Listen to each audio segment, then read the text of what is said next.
Maligayang pagbabalik, maghanda para sa mas marahas na bagyo at matinding pag-ulan. Mangyaring i-like ang video na ito at ibahagi sa iba upang makakuha sila ng tamang impormasyon at mag-subscribe sa aking channel upang makakuha ng susunod na mahalagang babala. Salamat!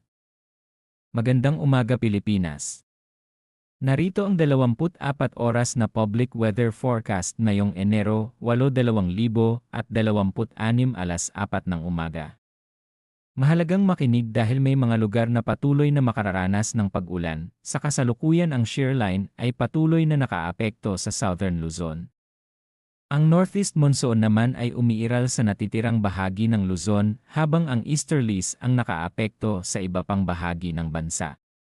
Para sa Bicol Region, Quezon Oriental, Mindoro, Marinduque, Romblon at Palawan inaasahan ang maulap na kalangitan na may kalat-kalat na pag-ulan at isolated na pagkulog at pagkidlat. Ang mga pag-ulang ito ay dulot ng shear line at maaaring magdulot ng biglaang pagbaha at pagguho ng lupa lalo na kung patuloy ang katamtaman hanggang malakas na ulan.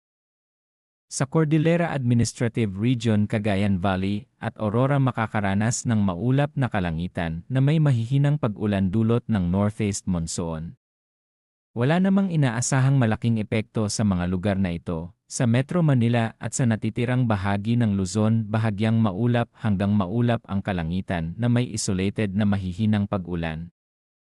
Ito ay dulot pa rin ng northeast monsoon at walang inaasahang makabuluhang epekto. Sa natitirang bahagi ng bansa asahan ang bahagyang maulap hanggang maulap na kalangitan na may isolated na pag-ulan o thunderstorms dulot ng easterlies. Sa oras ng malalakas na thunderstorm posible ang biglaang pagbaha at pagguho ng lupa. Pagdating sa kondisyon ng hangin at karagatan sa buong Luzon, magiging katamtaman hanggang malakas ang hangin mula Hilagang Silangan at katamtaman hanggang maalon ang karagatan na may taas ng alon mula 1.8 hanggang 4 na metro. Sa Visayas at Mindanao, mahina hanggang katamtaman ang hangin mula Hilagang Silangan hanggang Hilaga at Banayad hanggang katamtaman ang kondisyon ng karagatan na may taas ng alon mula 0.6 hanggang 2.1 metro.